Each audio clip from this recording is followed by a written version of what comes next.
Sar kważi impossibbli biex żagħżugħ jew żagħżugħa jixtru proprjetà waħedhom. Dan ifisser li jekk ma tkunx f'koppja jew tingħata għajnuna mill-ġenituri, diffiċli ħafna li tkun tista' tidħol għal dan il-pis. L-unika għażla affordabbli għal żgħażagħ beqlieħ minimu tkun il-kiri ta' kamra f'dar jew appartament ma' ħadd ieħor. Dan joħroġ minn dokumenti li issawwar mill-Awtorità tad-Djar li konkluda li l-kiri jew ix-xiri ta' proprjetà x'aktarx li mhux prospett realistiku għaż-żgħażagħ f'Malta li kieku ma kienx għal għajnuna mill-familja, żwieġ, koabitazzjoni jew rilokazzjoni f'għawdex.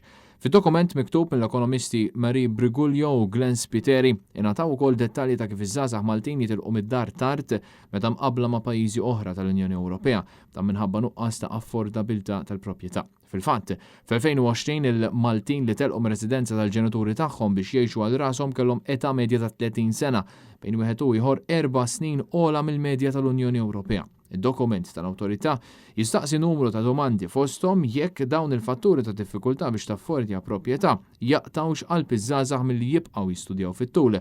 Però dawn mhux l-uniċi domandi li jistaqsu l-ekonomisti Marie Briguglio u Glenn Spiteri. X'inhu r-riskju jekk il-ġenituri ma jkollhomx id-dar tagħhom? Għawdex se jsir l-ewwel għażla żgħażagħ biex jixtru l-ewwel dar tagħhom u x'inhuma l-konsegwenzi fuq is-saħħa mentali taż-żgħażagħ li jibqgħu jgħixu mal-ġenituri. Dwar dan l-aħħar punt, studju riċenti mill-Kunsill Nazzjonali taż-Żgħażagħ jitkellem dwar implikazzjonijiet negattivi fuq dawk kollha li jsibu ruħhom f'din is-sitwazzjoni. Id-dokument jispjega kif din l-informazzjoni kollha hija applikabbli għal kull min jaqla minn paga minima sa paga medja.